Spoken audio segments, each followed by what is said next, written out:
Good morning, TikTok. Good morning, everybody. Just going live on Instagram. One moment.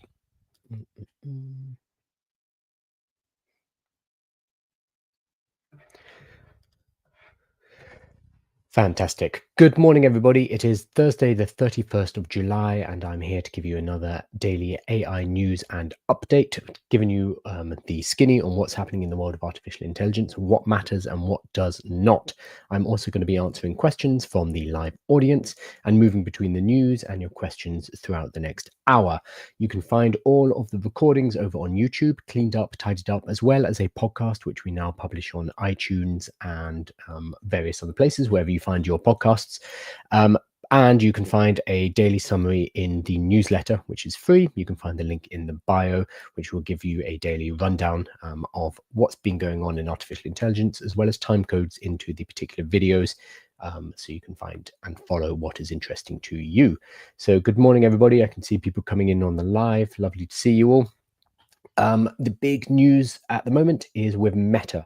So we see the news cycle move between the main companies. We have 5 or 6 main players in the world of artificial intelligence. Right now, it is Meta. The reason is they have just released their investment report. Specifically, it was an earnings report. The quarterly earnings report came out yesterday. And prior to that, Mark Zuckerberg had been doing the rounds talking about artificial super intelligence in particular. So there's a couple of things I wanted to talk about today. I want to talk about what artificial superintelligence is and why it is different to artificial general intelligence and artificial intelligence as a concept. It's all very grey and murky, so I wanted to run through the differences, talk about when this is an actual technical difference and when it is a marketing difference, which I think is what's happening with Mark Zuckerberg right now. I also wanted to talk about something that I think a lot of people missed, but is important, which Zuckerberg is spending a huge amount of money right now. Prior to now, their models have been open source. They have allowed people to build on them for free. I don't think that's going to be happening for much longer. So I'm going to be talking about open source as well. So they're going to be the two main topics. Mark Zuckerberg's push for artificial superintelligence. What does that mean? What is artificial superintelligence? And what does this mean for the open source movement? Are Meta the only large language model maker out there who create an open source model? Are they going to be closing the doors? And what does that mean for us moving forward? So they're going to be the two topics. Of course, I'm taking questions on any topic, so make sure you throw in your questions and I will be jumping over to them. Thank you, Bisayang. Tap, tap, tap, please get my views up. Thank you so much, Bisayang. That's very kind of you. Cool. So as I said, yesterday, the earnings report came out, the quarterly earnings report for Meta, and it was good. Meta's shares have surged as their AI investment has paid off. So Meta's interesting because their AI models are the Llama family, Llama as in the animal. They are not as good as most of the other models out there. There are people who love the Llama models, in part because they are open source, which is something I'll talk about in a moment. So you can fine tune and build your own AIs off the back of them. However, generally it's accepted that they lag behind OpenAI, so ChatGPT, they lag behind Anthropic's Claude, and they even lag behind xAI's Grok. So Llama have been spending Meta have been spending a lot of money on Llama, and they've been on a massive hiring spree recently, giving bonuses up to $100 million just to join and to poach them away from Apple and other players. But the actual models themselves have always been mediocre. They've been fine, but not anything to write home about. That said, Meta actually using their AI to make money. Now, this is something that a lot of the AI companies are not doing. They're not making that much money. They are running at a loss because it costs so much to build data centers. It costs so much to train these models and to deploy them out there. So a lot of the companies are still working at a loss and building up their foundation and their base. Meta, however, have a pre-existing business. They're more similar to Google. Google and Meta are in the business of selling adverts. They are both advertising companies first and foremost, not tech companies, and we have to remember that. So what's happened is they've been using their AI, and off the back of this, they have where is it? Let me find it. They have got a revenue. So reported revenue of 47.5 billion for the first 3 months of the end of June, which is up and it's above the analysts' estimates. So this has bumped their share price by 11% yesterday. And a lot of this is to do with AI-powered ad recommendations. So again, remember, Meta is an advertising company. What they are doing is they are taking control away from the people who advertise with them and saying, no, don't worry, we will deal with this. And we're going to use our AI algorithms to help make your ads better. So if I am a company who runs ads, I don't know why I'm saying this, I am a company who runs adverts with Meta. So as a customer of Meta, 10, 15 years ago, I used to have to upload everything. I needed to segment my audiences. I needed to break it down by geography, by interests, etc., etc. I had maybe 10, 20 different images or videos all testing against each other, and I'd have to do absolutely everything manually.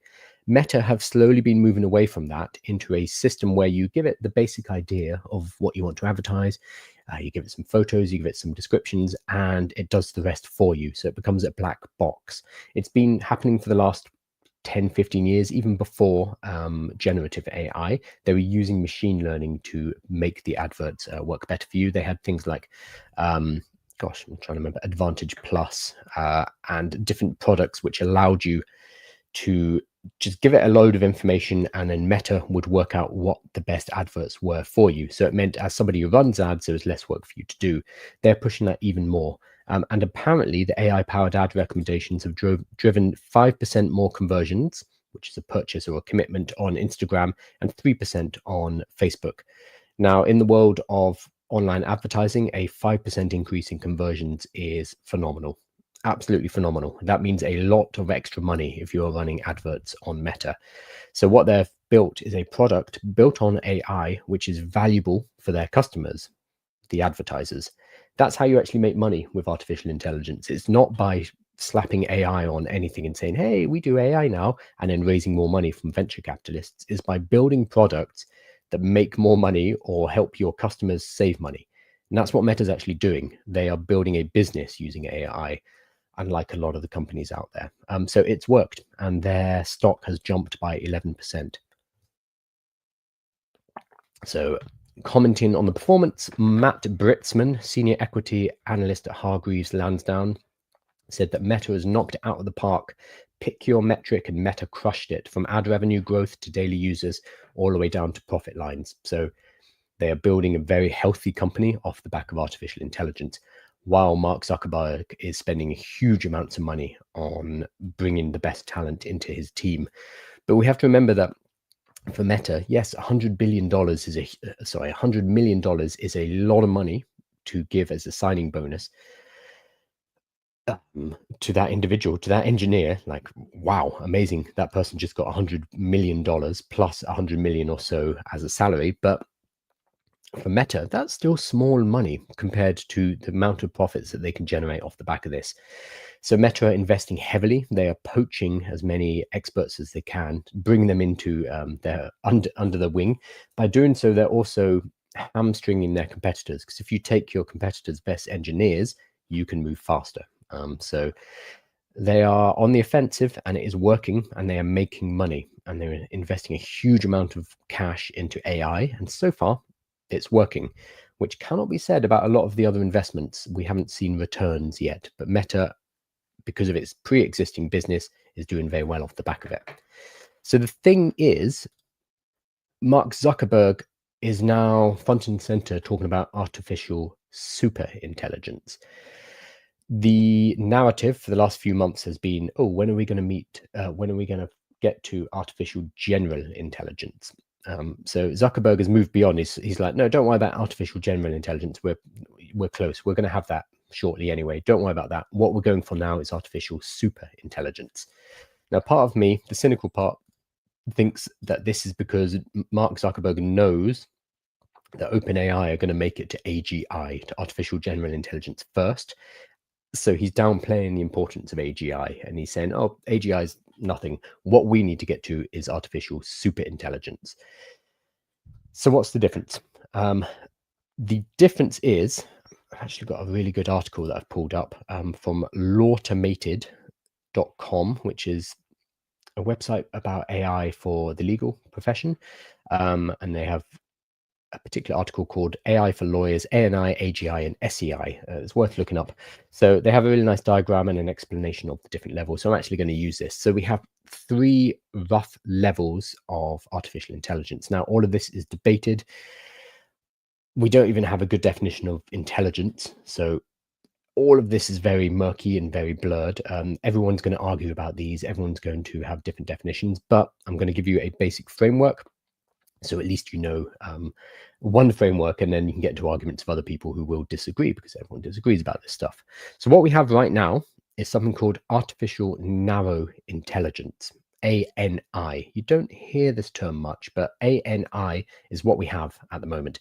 It's also called weak AI, not because it's not very good, it's just different to strong AI, which is artificial general intelligence and artificial superintelligence. Now, artificial narrow intelligence is exactly what it sounds like. It's a narrow form of intelligence. So something like Deep Blue or AlphaGo, these were ANIs. AlphaGo beat Lee Sedol, the world champion Go player, because AlphaGo was built specifically to do that one task. What AlphaGo cannot do, though, is, well, play chess. It cannot drive a car. It cannot write a sonnet. It can't help you with your homework. It doesn't have uses outside of what it was built for. So artificial narrow intelligences are built specifically for one task. Other examples are things like Siri, Alexa. Most of those early voice assistants are artificial narrow intelligences. They can do one thing very, very well. ChatGPT is still an ANI, an artificial narrow intelligence. What it is, though, they've started to glom onto it lots of different functions, but it still can't drive a car. It still can't, I'm trying to think of other examples. Well, it can't do lots of things.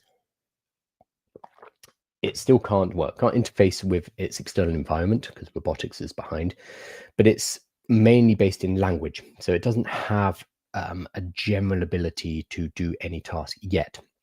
So what we're working towards is the next stage, is AGI. AGI is probably the term you've heard the most, because it is the new target.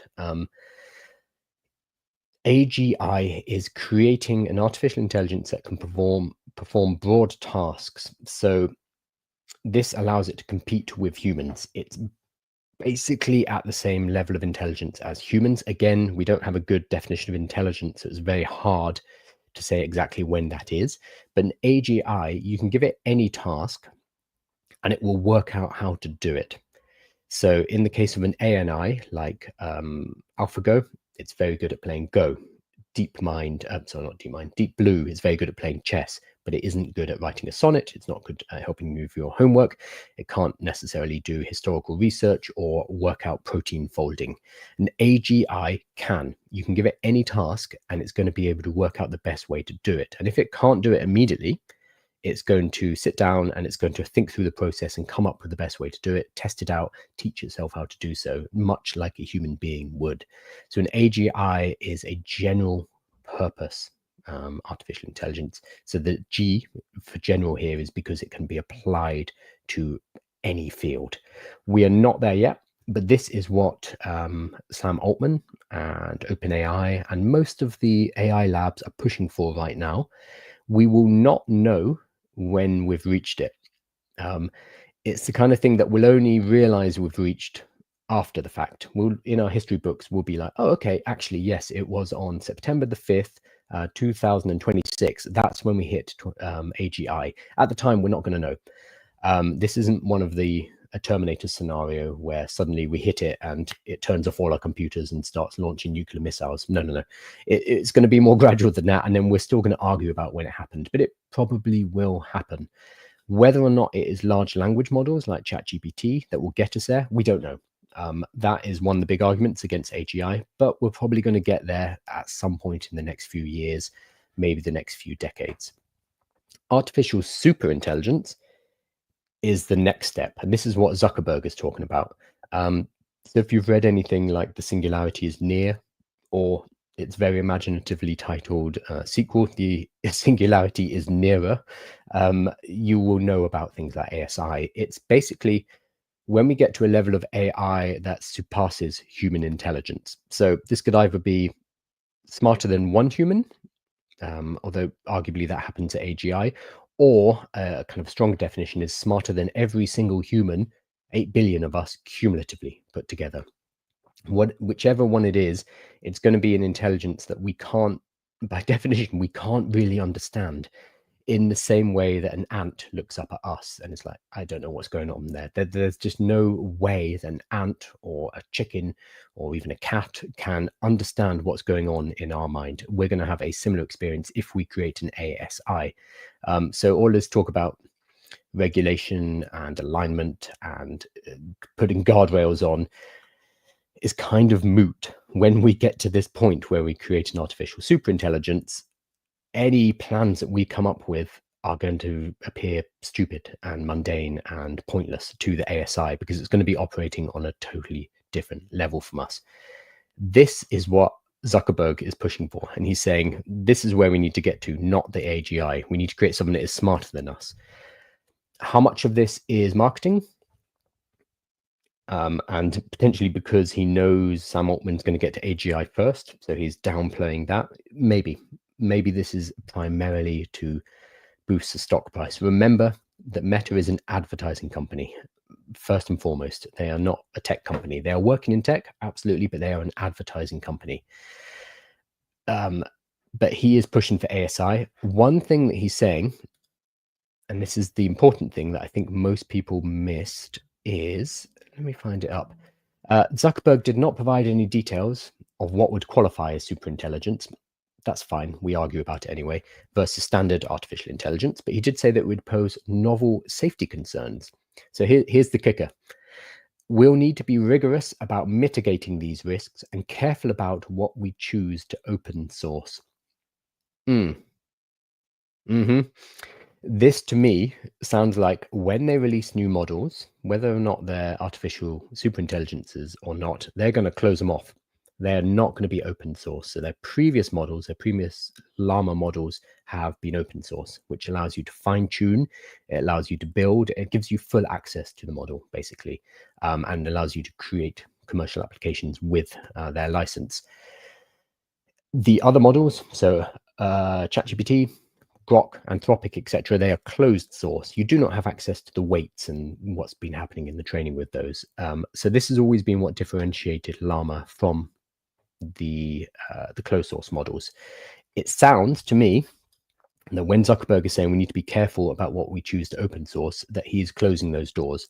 He's realized that they're going to make a huge amount of money through artificial intelligence, and he's starting the kind of the narrative of, oh, actually, we probably should bring this in-house and not allow other people to have access to them because we don't want them to hurt themselves. And it's much better if my team and myself, we have control of this and we shepherd everybody into the future. That's what it reads like to me. So I think they're going to start locking off their open source. I think this is the bit of news that was missed. However, if you own stocks in Meta, this is probably great news because it means they're going to be the ones monetizing it. And this is ultimately about money. So yeah, there's a lot of news with Zuckerberg. I've been talking about it for the last 20 minutes. So I'm going to flip over to questions. I'm sure you have a few. Let me scroll down through. So yeah, Zuckerberg is out on the bandwagon, drumming up support, spending a lot of money, but they have the results as well from their earnings report. So Kelby Garside says, thinking of using AI, where do I start? So using AI, I would simply just start using ChatGPT. ChatGPT has a free version, which is generous and it does most things. We're probably going to see the new version of ChatGPT coming out in 2 weeks or so. GPT-5 it's called, which will mean the current version, which is GPT-4o, they have terrible names, but the current version will now become, or when the new version comes out, the current version will become even more generous in its free plan. This is what they do every single time. Basically, they restrict access to the newest model, which will be ChatGPT 5, but they'll give more generous access to free users to the older models. So this is probably a good time to start using ChatGPT because we're about to have that transition. In terms of how to start, like from a practical basis, the first thing you can do is literally just replace Google with it. AI can do a lot more than this, but this is a great place to start because it allows you to experiment and see what AI is good at and what AI is not good at. So, for example, the example I always give, despite not having children, but the example I always give is if you're planning a kid's birthday party, you can go on Google and you can find all the information about running a Minecraft themed birthday party for your kid, but it won't necessarily be customized to your particular needs. So you'll have to go all over to lots of different websites, maybe one for the cake, one for the creeper costume, one for the I don't know, the pig, was it a chicken jockey pinata? And you can piece that together using Google, absolutely. And then you can customize it for how many people are coming, but it's going to require a bit more effort, a bit more time. Whereas you can go to ChatGPT and say, hey, I'm planning a Minecraft themed birthday party for 30 children between the ages of 6 and 8.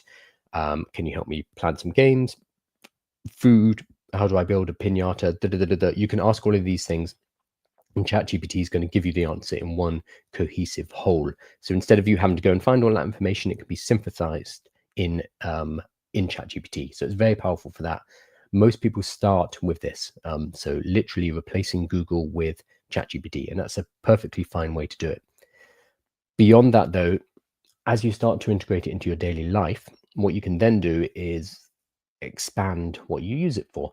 And I recommend people just experiment here. So whenever you have a question that you want to ask or a problem you want to solve, go and try it in ChatGPT. Just see how it does. So the example I always give is I have this YouTube set up in front of me and I had no idea how to build it. I didn't know what I had to buy, and I had to spend several $1,000s on it. So I wanted to get it right. And I could have hired somebody to come and do it for me, set it all up. And that would have been a few $1,000s more. So instead, I went to ChatGPT and I said, hey, this is what I want to do.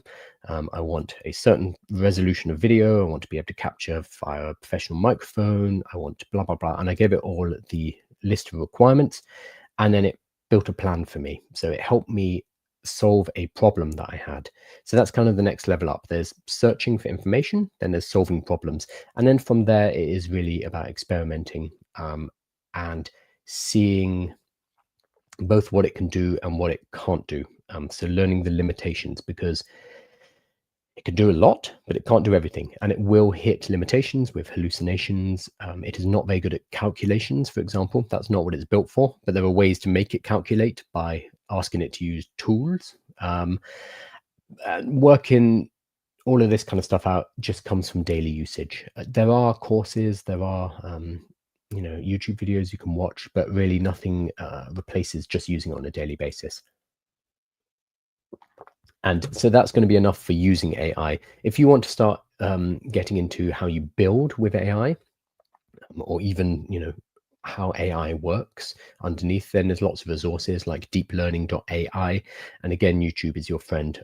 So Andrej Karpathy's videos in particular are fantastic, but that stuff is not needed to just learn how to use AI, in the same way that we don't need to know what HTTPS stands for in order to use the internet. We just have it at the beginning of our web addresses and we go about our business, looking at websites. We don't need to know the underlying stuff underneath in order to use the technology. So just get started, honestly, and don't be afraid of it.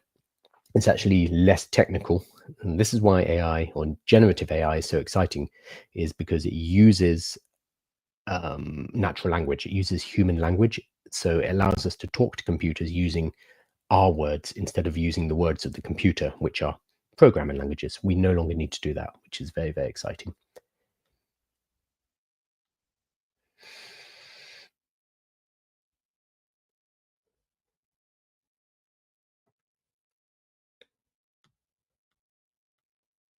Opinions on the Online Safety Act. Yeah, this is a big one.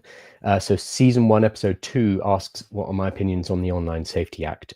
So for those of you who are not in the UK, you might not know what this is, but so this week, earlier this week, the UK have introduced an Online Safety Act, which basically the purpose of it is to protect children online, and It means now if you want to access an adult website, you need to provide either photo ID or a 3D like verification of your face. You've probably seen them on your banking where you have to turn to the side, look up and down, etc., etc.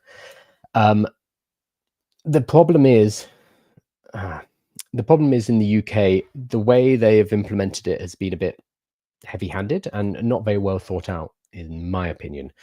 So the UK has passed this act. All well and good. Protecting children is a good thing. We agree about that. That's fine.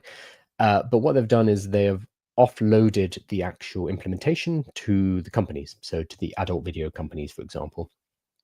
So that means every single company out there has worked out their own age verification solution, which means there are third-party companies who are now taking our biometric data. They're taking our face photos, they're taking our passport, and we don't necessarily know if those third-party vendors are going to be able to hold them securely. And this means we're putting verified information, identifiable information out into the internet, connected to our use of adult websites. Now, if this gets leaked, which it will, like there will be a data breach at some point. This is just, there are data breaches all the time. This will happen at some point. There's going to be, in the next year or so, a leak at, let's say, Pornhub, for example, and whoever provides their age verification, where the names and the personal IDs of these people who have been accessing this website will be leaked. This is almost certain to happen at some point. It's not a if, it's going to be a when. So that's the first big problem. The second one is it's quite easy to go around using a VPN, and younger people in particular use VPNs. So what we have seen in the UK is a massive surge in VPN usage, which I'm all for anyway. I think it's a good way to stay online and stay protected anyway. Using a VPN is great. But it does remind me of when I used to live in China, where I had to use a VPN all the time because the internet was so censored, it was so blocked, and you'd get throttled if you went to any Western sites. It feels a lot like that, which is a bit worrying, really quite worrying. The other thing is the act is so broad that there is spillover. So yes, for the adult websites, I understand it, it makes sense. But what we're seeing now is other companies are overreacting because they don't want to fall foul of this bill. So we have things like the news now is that Spotify are going to start asking for verification if you listen to songs that have explicit lyrics. So if someone's effing and blinding in the song and you want to listen to that on Spotify, you are going to have to verify your age. And it just becomes a slippery slope. Wikipedia was the other one that has been mentioned as potentially having to verify information to get access to Wikipedia, because Wikipedia has content on it, because it has all the content. It has content on it that is adult. So it just becomes very onerous because we're going to have to continue to give our personal information to access all these websites. The more times we give our personal information, our passport, our driver's license, our biometric information to these third-party companies, the more likely it is there's going to be a breach at some point, because it is not centralized. It is, I'm going to be giving my information to Spotify. I'm going to be giving it to the adult sites. Well, not me personally, but well, I'm not going to get flustered on that. Giving it to Spotify, giving it to Reddit. That's the other one, etc., etc., etc. We're going to be giving our information to all of these companies. It's going to leak from someone at some point. And I think if you are going to implement something like this, where you require age verification, you centralize it and you do it properly. That said, I don't trust our government to centralize it and do it securely enough. So I think it's just a bit rushed. I think anyone who talks out against it, they get shot down, because the purpose of the act is to protect children. So as soon as you say, actually, I think you haven't done this very well, you could have done this better, this is censorship, this is collecting information about our movements and our online activities, this is potentially problematic. As soon as you say that, the argument comes out. It's like, oh, well, do you not want to protect our children? It's the think of our children argument from The Simpsons. Won't anyone think of the children? So unfortunately, it gets throttled, any criticism of it. But that's what I think. I think it's for the right reasons, but it's been poorly done. And because it's such a wide ranging act in their wording. It is scaring companies that shouldn't have to worry about this stuff because children are not at risk, let's be honest, with Spotify. It's scaring them into having to act in the same way. So I think poor implementation, good intentions, which could probably sum up our governments in the UK, unfortunately.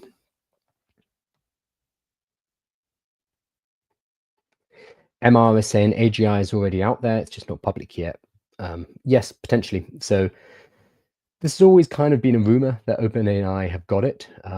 When Ilya left the company, there was this kind of meme like, what did Ilya see? Did he see like some deep, malevolent artificial intelligence that they'd already built, which was ready to take over the world?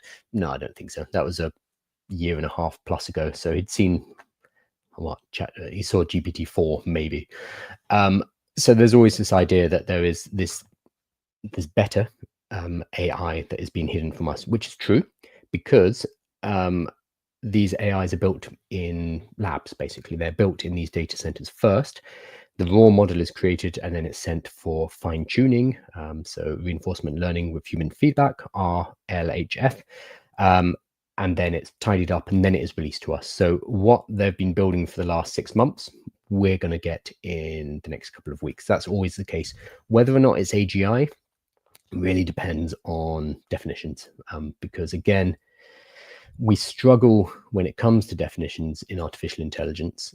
And I'll often get these comments on my video when I talk about ChatGPT being an AI. I'll get these comments saying it's not AI. AI doesn't exist. What they mean is AGI or ASI, artificial general intelligence or artificial superintelligence, i.e. something that is as smart as a human being or smarter.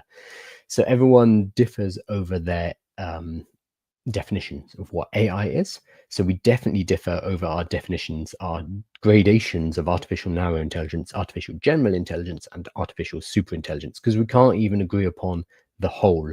The other thing that happens is we move the goalposts.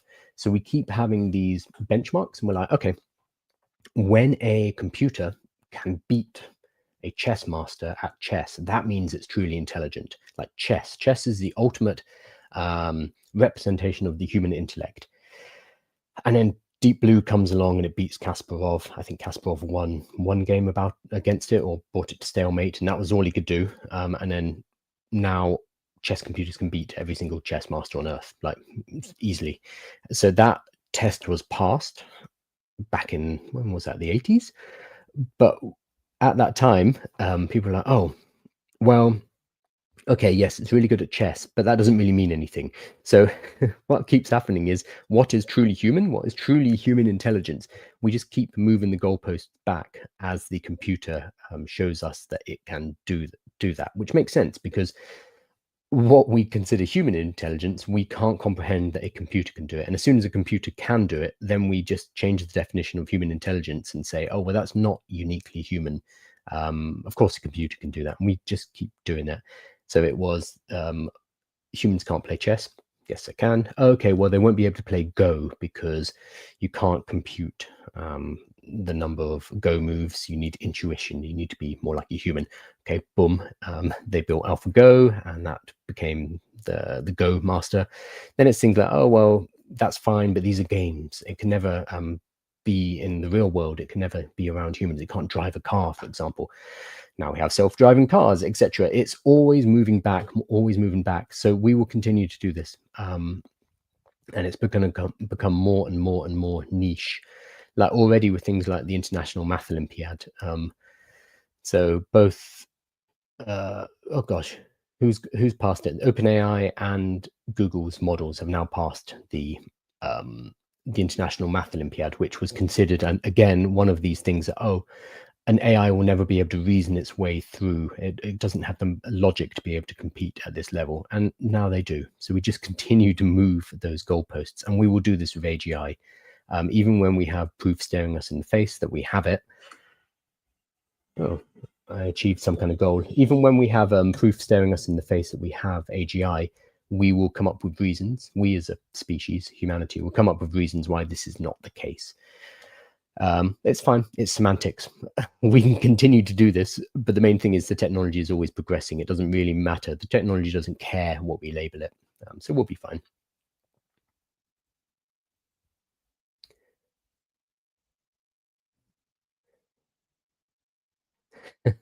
He wants Terminator 4. It's me. Isn't there a Terminator 4 already? I think there is. Yeah, there is. Terminator Salvation. That was a terrible movie. I don't want I don't want Terminator 4. It has a Rotten Tomatoes of 33%. No, so I'm good. So the Terminator situation is yeah, or the outcome is one, the potential outcome for AGI and ASI, with the argument being that as soon as an AI realizes that we are its ultimate threat, because we can turn it off, we can make sure it doesn't have power, we can destroy the servers. As soon as it realizes that, the only logical option is for it to destroy us by breaking open our encryptions on our nuclear weapons, for example, by shutting off our water supplies, or dumping pollution into them, etc., etc., and wiping us out. So this comes back to the sentience argument. If a computer becomes sentient and conscious, and that it exists, and it has a drive to survive, as most living organisms do, then the logical thing to do, which is true, is to wipe us out, is to look at humanity, look at our history and be like, oh, this lot of trouble, this lot are really violent, and they're definitely going to destroy me if they see me as a threat, so I'm going to act first and demolish them. Which, if you are an artificial superintelligence, you will come to that conclusion. Sorry, you'll be able to run all of the scenarios in a microsecond and work out probabilities of what the best course of action is. So yeah, this is a fear. I don't think it's going to be as exciting as Terminator. That's the thing. If an AI wanted to destroy us, building cool robots, cool, scary looking skeleton robots, is not the most efficient way to do it. It's instead by destroying our food production, food and water. That's a cheerful thing to talk about on a Thursday. It's going to be much more mundane if it chooses that, though.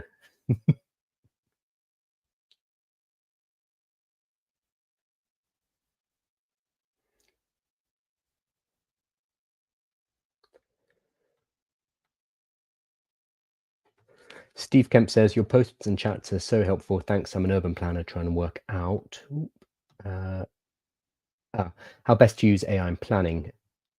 How AI is going to change purpose and forms in town city. Oh, like property planning permission. Okay.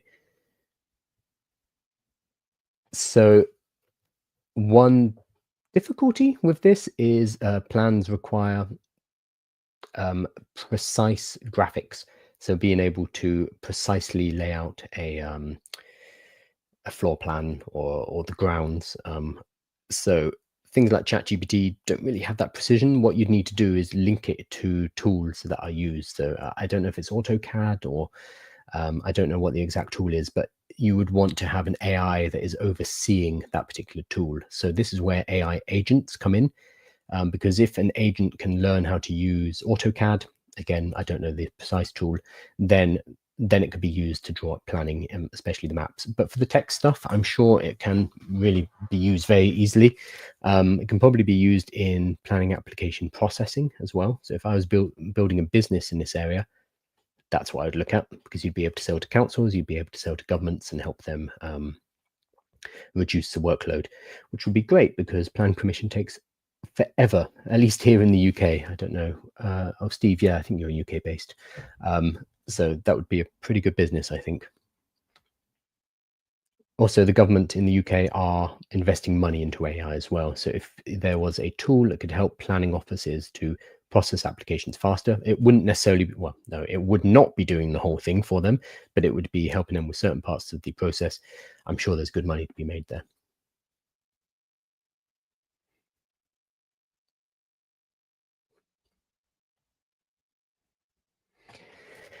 Larissa asks, are you seeing any companies making an effort to address environmental concerns? Yes and no. So the companies that really need to deal with this are the ones who are building the models. So OpenAI, xAI, Anthropic, Microsoft to a certain extent, Google. They are, well, Microsoft are saying that they're going to be carbon neutral. they're struggling because they're now throwing a lot of money into artificial intelligence, so it's becoming much harder to do. But that was no, sorry, not even neutral. I think they want to become carbon negative. That was the plan that they announced years ago, and then AI came along and they're like, ooh, oh no, we've committed to this plan, and now we need to build lots of data centers and use a lot of energy. So they're that's a problem for them. So these are the companies who are going to be causing the most environmental problems, because the training of the models is what uses up a huge amount of electricity. It's the training, not the inference. Once you've built a model, using it, we call it inference. Inference is relatively energy non-intensive. There are energy costs like going back and forward, and the fact that so transport costs for electricity and data, and the fact that you cannot cache results. So with search, things can be cached. With generative AI, it can't. Everything's generated de novo every single time. So there's a energy cost there in inference, but inference is still very low compared to the training. So the majority of the environmental burden here is going to be on the 5 or 6 companies who are building building the actual models, sorry, building the data centers and then training the models, and also on companies like NVIDIA, so the semiconductors industry. That's where, I mean, as smaller companies or even large companies, we can obviously decrease our usage, but it is the people training the models that is going to be the bulk of the issue. So there are things that can be done, like you train your models when electricity is cheaper. So for example, if you are using renewables, so solar, you would train your models during the day and then you'd slow down the training at night. You can buy electricity off grids where it is cheaper. So in Europe, that is France, because France have nuclear power stations. So France, I believe, are the only, I might be wrong here, but I think they're the only EU country that has a power surplus, because they invested heavily into nuclear power. Everyone else stayed with fossil fuels. So France, you buy cheap electricity from France, and that allows you to keep your training costs down as well. So there are ways to do this. And the good thing here, the good thing for humanity is that one of the main costs of creating a large language model, training a large language model, is electricity. So what this means is we have an alignment. We have an alignment of profit and environmental concerns. The large companies like Meta, OpenAI, xAI, etc., it is in their benefit to use as little energy as possible, because it is a huge cost center for them. So they're also aligned to make their models more efficient, because again, that reduces the cost for them. So this is a silver lining here, is that even if we don't rely on the goodness of the hearts of these mega corporations and these 5 or 6 companies who are creating models, we don't need to listen to their their social responsibility spiel in the environmental office. They can say what they want. We know that they want to reduce the environmental burden, the electricity usage, because it helps their bottom line. Ultimately, it reduces their cost, and that is all they care about. So yes, they'll release press releases and nice brochures about how green they are, but the reason they're doing this is so they can save money, and that's fine. That's absolutely fine, because at least it aligns them in the right direction, and they aren't just using electricity wastefully. Well, less wastefully. So they will make efforts to address environmental concerns, not out of the goodness of their hearts, but because of their bottom line, their profit.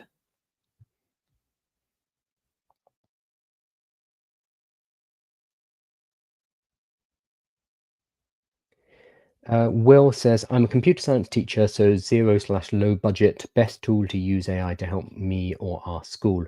So to help you personally, probably ChatGPT or Claude. They have free plans. So I know a lot of teachers who use ChatGPT in particular to help them prepare lesson plans, for example. ChatGPT yesterday, no, 2 days ago, just added their study and learn mode. I think that's what it's called. Study mode, basically. Study and learn. So it's a new mode which you can put ChatGPT into, which might be useful for your students, where you can give your students a prompt, which will be something like, hey, I want to learn about, gosh, I don't know, variables. I want to learn about variables. I'm learning in Python. Help me learn about variables. You give them that prompt. Your students go home, they put it into study mode, stick your prompt in, and then that will put ChatGPT into a teaching mode where it's going to start to teach them about variables in Python. The good thing about study mode is that unlike a normal chat with ChatGPT, it doesn't just give you the answer. Because if you said to ChatGPT normally, hey, I want to learn about, or to tell me about variables in Python, it would just, bam, it just give you a bunch of information. Fine. That's fine, but it's not very useful. What study mode does is, well, first it will say, okay, how much do you know? And it will kind of gauge your level of sophistication, and then it will give you some information and then give questions, and you need to answer questions, and it goes on from there. So it acts as a tutor. That is available in the free plan as well. So that's something you could incentivize or ask your students to get hold of, to use the study mode in order to supplement the teaching that you are doing in school. So it allows them to have a one-on-one tutor alongside the normal curriculum, which I think is really, really cool. Obviously, we could do this with ChatGPT before. We could just give it a prompt which said, hey, you are a personal tutor, teach me about variables in Python. Do not give me the answers, but instead test my understanding and ask me questions to confirm that understanding. You could give it a prompt like that anyway, but the study mode does that for you automatically by giving it some a system prompt basically, which puts it into a teaching mode. So I would do that because that's free and that's pretty powerful, and it's a good way to get your students started learning with artificial intelligence alongside what you're teaching them. That's the key thing here. It needs to be both. Is there an Excel AI agent? So Excel in particular has Copilot. I don't want to dunk on Microsoft. I feel bad for them. The Microsoft Copilot is a Microsoft's artificial intelligence. It is built off the back of ChatGPT because Microsoft they have an option to 49% of OpenAI. They put in a large amount of investment up front. So Microsoft and OpenAI are intertwined. They're very closely linked. I think ChatGPT is also built on Microsoft servers, Azure as well. So it's all very incestuous. So Excel has something called Copilot in it, which is built off the back of ChatGPT. It's not very good. This is why I don't want to be mean to Microsoft.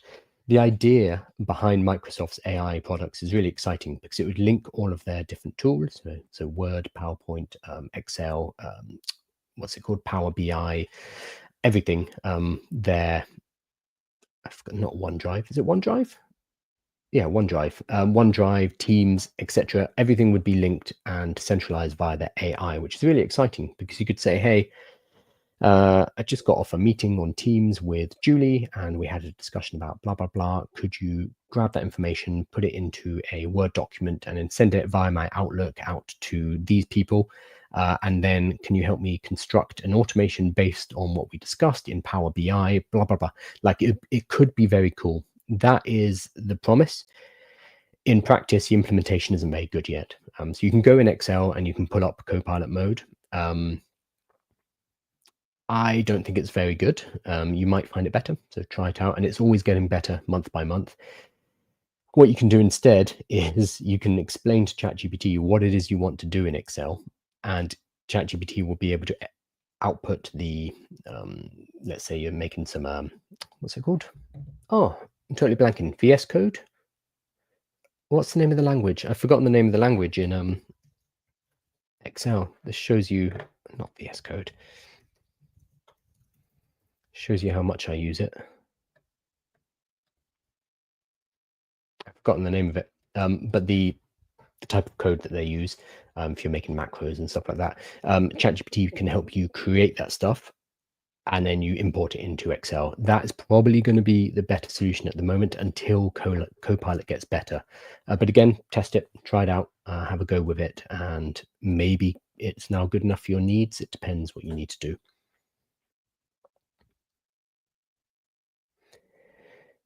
Larissa saying Copilot seems clunky. Maybe I'm using it wrong. Yeah, no, you're not. It's not you. Copilot is not very good. I have so I give workshops to businesses, and this is one of my main jobs. And I charge about $1,000 an hour or a couple of $1,000 an hour to go in, talk to businesses and teach them how to use artificial intelligence. And whenever I find out that it's a Microsoft-based business, my heart sinks, and I would generally give that workshop to somebody else because I don't want to do them. I used to do them. I used to do workshops where we'd run through how Copilot works and what you can use it for.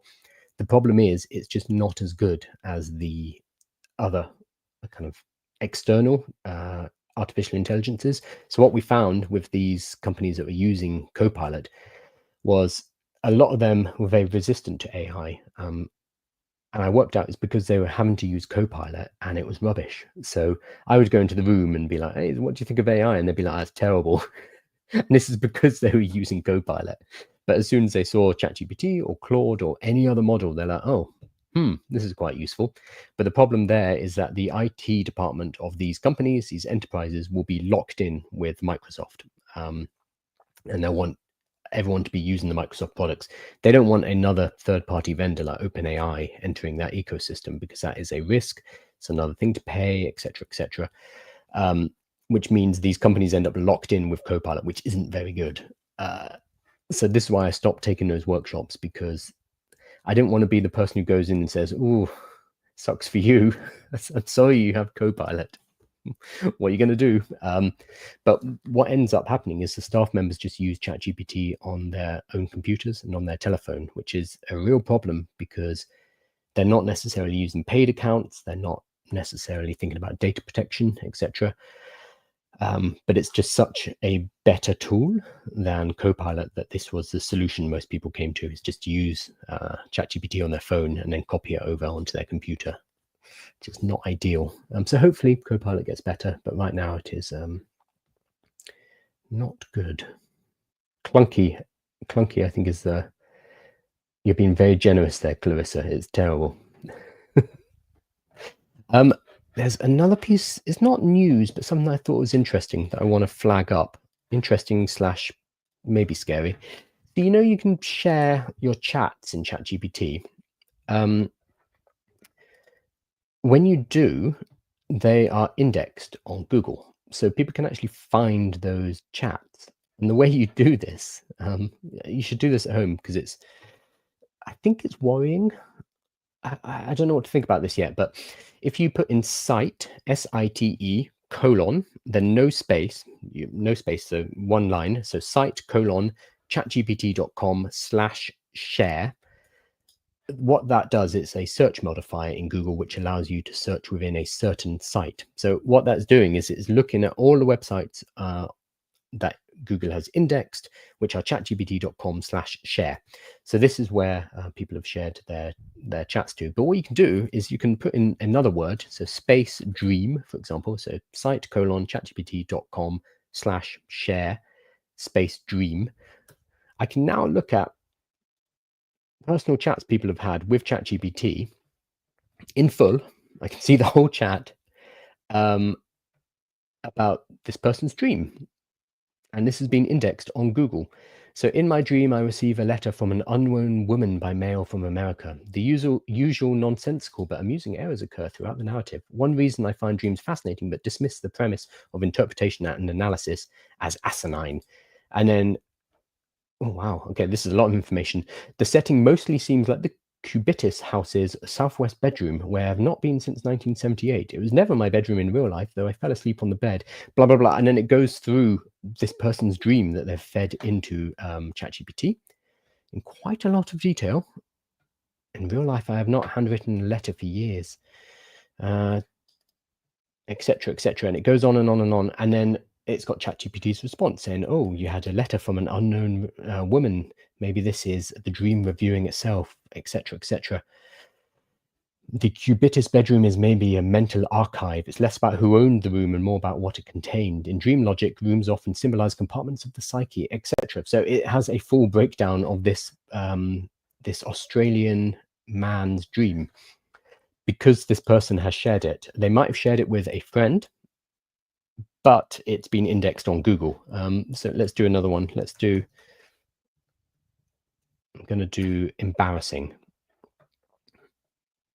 Here we go. Friday mood check. Again, this is publicly available on Google because people have allowed it to be uploaded. They are anonymous. So at the top it says, this is a copy of a conversation between ChatGPT and Anonymous.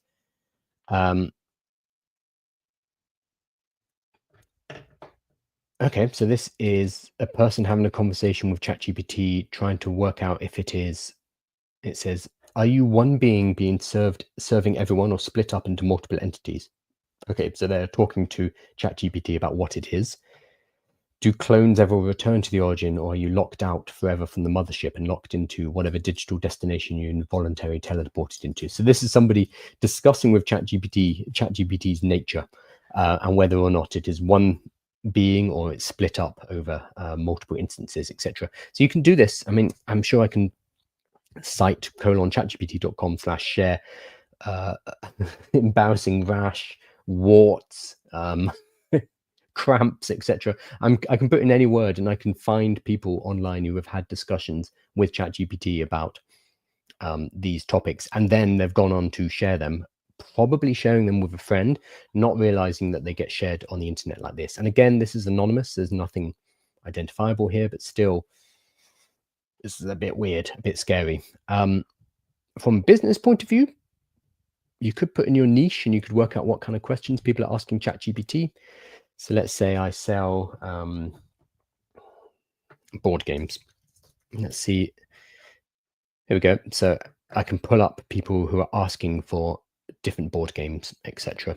So I can find out what my potential customers are asking ChatGPT and then use that as customer research. Bit ethically weird, but certainly possible.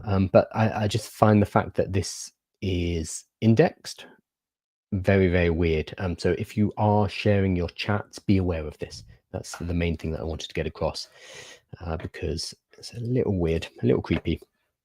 Cool. So I'm going to go back to questions and then round out for the day.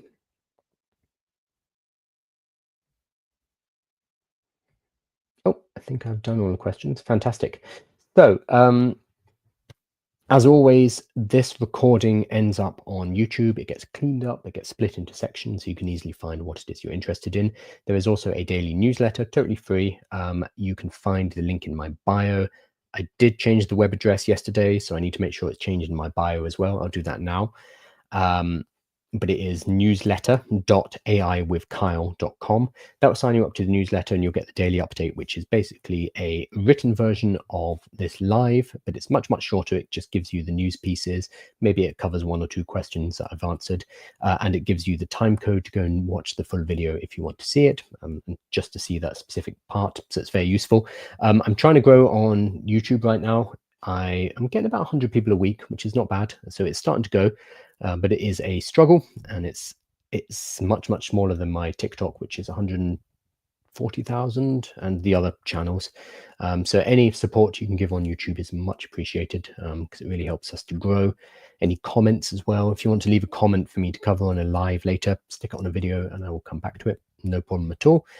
And yeah, I think that's it for today. I'm going to be back tomorrow, Friday. Gosh, is it August already? Where did the year go? Terrifying. So I'll be back tomorrow morning, same time, 10 a.m. London time. And thank you so much again for everyone in live asking questions. Really, really useful. Thank you, Tariq. And I shall see you all tomorrow. Cheers, guys.